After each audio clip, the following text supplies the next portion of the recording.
রাতের অন্ধকারে খুব ভয়ানক একটি রাস্তা দিয়ে আমরা প্রবেশ করছি পাতালকালী মায়ের মন্দিরে চন্দ্রনাথ ধাম থেকে।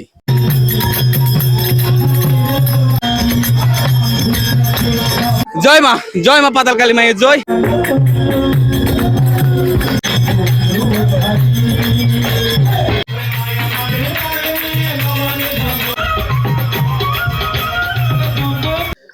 এখন বাজে রাত 12টা আর আমরা চন্দ্রনাথ মন্দির থেকে যাব পাতালকালী মায়ের মন্দিরে।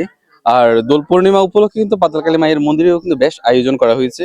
আমরা আজকে রাতের বেলায় চন্দ্রনাথ থেকে পাতালকালী মায়ের মন্দিরে যাওয়ার যে অভিজ্ঞতা রয়েছে সেটা আপনাদের সাথে শেয়ার করব। চলুন তাহলে আমরা সেই ভয়ানক পথে প্রবেশ করি, যেখানে নেই কোনো আলো, নেই কোনো মানুষজন। আমরা সেই পথ দিয়ে চলে যাব চন্দ্রনাথ ধাম থেকে একেবারে পাতালকালী মায়ের মন্দিরে। চলুন তাহলে আপনাদেরকে আমি দেখাই সেই পথটি বর্তমানে কেমন।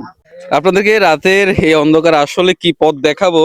দেখতে পাচ্ছেন আমরা যাচ্ছি প্রায় 5 জন পাতালকালী মায়ের মন্দিরে। আর এত পরিমাণ কুয়াশা, এত পরিমাণ কুয়াশা, মোবাইলে দেখতেই পাচ্ছেন যে সামনের দিকে তেমনটা দেখা যাচ্ছে না। আমরা প্রত্যেকজনের ফ্ল্যাশ জ্বালিয়ে কিন্তু আর এই রাস্তাগুলো দিয়ে নামতে হচ্ছে। আর রাস্তাগুলো জানেন, পাতার রাস্তাগুলো প্রচন্ড খাড়াই। আর এটা আমরা নামছি চন্দ্রনাথ মন্দির থেকে, যে পাশে একটা পথ রয়েছে, এটা দিয়ে হয়তো আপনারা অনেকেই চিনেন না রাস্তাটা। এটা শর্টকাট রাস্তা নিচের দিকে নামার। এই রাস্তাটা দিয়ে আমরা নিচের দিকে, এই মুহূর্তে আমরা যে পথ দিয়ে নামছি খুব ভয়ঙ্কর একটা পথ কিন্তু এটা।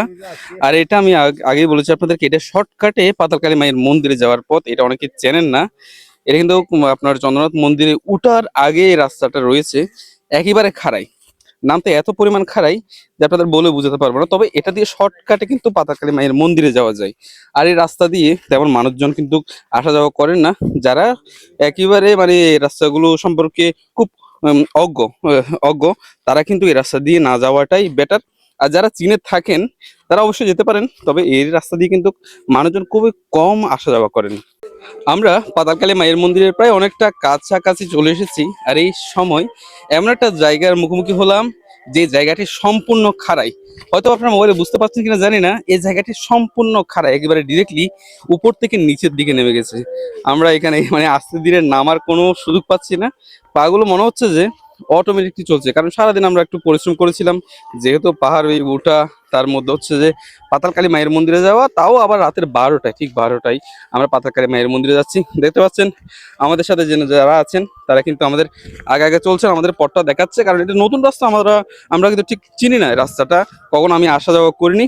ওনাদের কাছ থেকে আজকে এই নতুন রাস্তা সম্পর্কে কিন্তু জানতে পারছি। চতুর্দিকে অন্ধকার আর এত পরিমাণ ঢালু রাস্তা, যেটা বলে বুঝতে পারবো না। রাস্তার পাশ দিয়ে কিন্তু রয়েছে কানাল, একটু ভুল হলেই কিন্তু একেবারে চলে যাবেন কানালের ভেতর, যেখান থেকে আপনাকে বাঁচিয়ে আনা একেবারে সম্ভব হবে না। আমরা চন্দ্রনাথ ধাম থেকে যখন প্রায় নিচেই নেমে আসলাম, এই সময় এমন একটি জায়গার সাথে আমাদের সন্ধান হলো, যে জায়গাটা আমাদের সনাতন ধর্মের সাথে অনেকভাবে ওতপ্রোক্তভাবে জড়িত। আমি আপনাদের একটু দেখাই সে স্থানটি আসলে কোন জায়গা। এই যে দেখতে পাচ্ছেন এখানে একটা খাল রয়েছে। এই খালটি হচ্ছে কিন্তু মন্দাকিনী খালের উৎপত্তি স্থল। এখান থেকে কিন্তু মন্দাকিনী খালের উৎপত্তি। এই দেখতে পাচ্ছেন পাশে হচ্ছে কি হরগৌরী মন্দির। আমরা এই পাশ দিয়ে হচ্ছে হরগৌরী মন্দির, আর আমরা যাব এখান দিয়ে, এটা হচ্ছে পাতালকালী মায়ের মন্দির।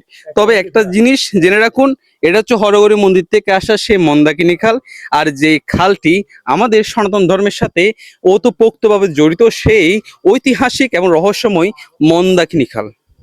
আমরা হরগৌরী মন্দিরটি যাওয়ার সময় অবশ্যই আপনাদেরকে দেখাবো। এখন আমরা সরাসরি চলে যাব পাতালকালী মায়ের মন্দির। আর সেখানে প্রোগ্রাম চলছে।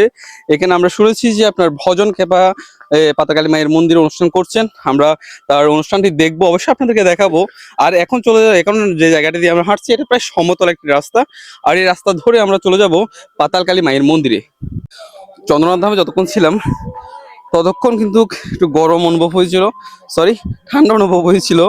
আর পাতালকালী মায়ের মন্দিরে যেতে যেতে গা দিয়ে এত পরিমাণ গরম বের হচ্ছে যে বলে বুঝতে পারবো না। আরো আমি পরে আছি একটা সুইটারের মতো একটা জামা, যেটা কিন্তু প্রচুর পরিমাণে গরম দিচ্ছে আমাকে। আর আমরা প্রায় পাতালের কাছাকাছি চলে এসেছি। আমি আপনাদেরকে দেখাবো পাতালে আজকে কি আয়োজন হয়েছে। জয় মা, জয় মা পাতালকালী মায়ের জয়। আমরা এই চন্দ্রনাথ ধাম থেকে একেবারে খাড়াই পথ নিচের দিকে নেমে মন্দাকিনী খাল হয়ে আমরা চলে আসলাম পাতালকালী মায়ের মন্দিরে। আমার পেছনে দেখতে পাচ্ছেন পাতালকালী মায়ের মন্দির। আসলে আমি উপর থেকে নিচে নামতে এবং কি এখানে কিছু একটা ঢালু রাস্তা ছিল, ওইগুলো পার হয়ে আসতে প্রচন্ড হয়রান হয়ে গেছি। যেখানে আমার কথাটা বলতে কিন্তু অনেকটা সমস্যা হচ্ছে। আমি এখন নিচের দিকে নামবো, নিচের দিকে নামিয়ে আপনাদেরকে দেখাবো যে পাতালকালী মায়ের মন্দিরে রাত প্রায় 12:30টার উপর বাজে, একটা বাজতে চলেছে। আর এর সময় পাতালকালী মায়ের মন্দিরের অবস্থা কিরকম আর ভক্তবিন্দুরা কি পরিমাণ এখানে রয়েছে। আমি একেবারে পাতালকালী মায়ের মন্দিরে চলে আসলাম। একটু আগে আসলে কথা বলার মতো শক্তি ছিল না, একটু রেস্ট করে আমি একেবারে এখন চলে আসলাম পাতালকালী মায়ের মন্দিরে। আর এখানে অনুষ্ঠান চলছে চতুর্দিকে। আর আমি এখন একটু প্রবেশ করবো শিমুল দাদার, আমাদের শিমুল সাধুর সেই কক্ষে। আমি এখন চলে আসলাম একেবারে বাবার দরবারে। এটা হচ্ছে আপনারা সকলে চিনেন, ওনাকে চিনেন না এমন কেউ নেই। মায়ের কাছে যারা আসেন তারাই কিন্তু ওনাকে দেখতে পান এই স্থানে। উনি হচ্ছেন আমাদের সবার পরিচিত শিমুল বাবা।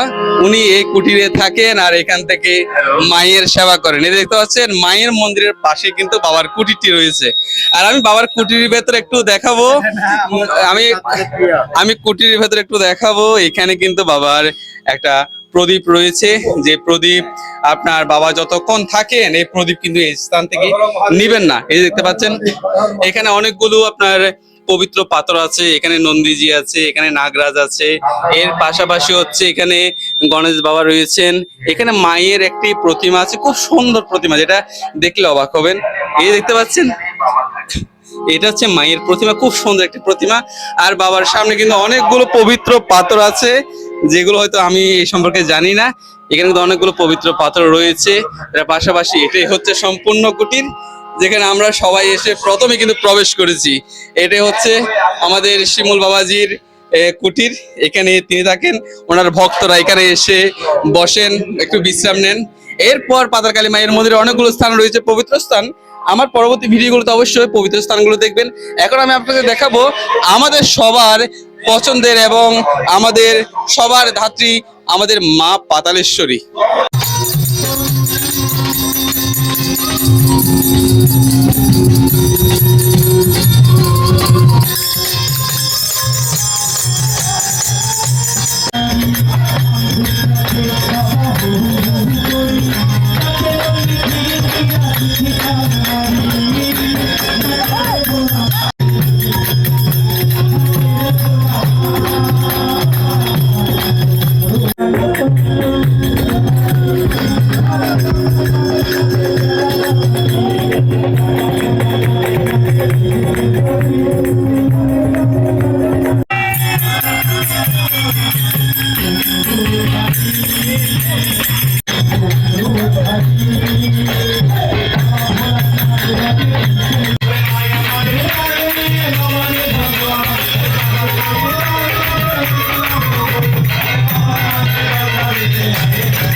আমি এতক্ষণ আপনাদেরকে দেখিয়েছি যে পাতালকালী মায়ের মন্দিরে যে আপনার কীর্তন হচ্ছে, আর ওখানে আছে ভজন খেপা, তিনি কীর্তন করছেন। তার পাশাপাশি আরো অনেক শিল্পীরা আছেন যে আজকে রাতভর কিন্তু তারা মায়ের মন্দিরে কীর্তন করবেন। আর আমি এখন আছি মায়ের সে বিগ্রহের একেবারে সামনে। আমার পিছনে দেখতে পাচ্ছেন মায়ের বিগ্রহ। আর এখন যেহেতু রাত হয়ে গেছে আর এখান দিয়ে কিন্তু মায়ের মন্দিরে প্রবেশ করার মতো কোনো জায়গা রাখিনি, যেহেতু এখানে কোনো ব্রাহ্মণ নেই, কারণ রাত অনেক হয়েছে, এখন প্রায় আপনার 2টা বাজার কাছাকাছি। এই সময়টাতে মায়ের মন্দিরে কিন্তু মাকে এখন নিদ্রাতে আপনার স্থাপিত করা হয়েছে। আর এই মুহূর্তে কিন্তু মায়ের কাছাকাছি যাওয়া কিন্তু সম্ভব না। আমি আপনাদের একটু দেখাই, এই দেখতে পাচ্ছেন মায়ের সেই বিগ্রহ, যে বিগ্রহ দেখতে আসলেই অন্য রকমের শান্তি লাগে। মার কাছে যে আসলাম মানে সার্থক। এই স্থানে এসে মাকে দর্শন করা রাতের ঠিক 2টা বাজে, এটাই আসলে সার্থকতা আমাদের। মহাদেব, জয় মা পাতালকালী মায়ের জয়, জয় মা, জয় মা, জয় মা।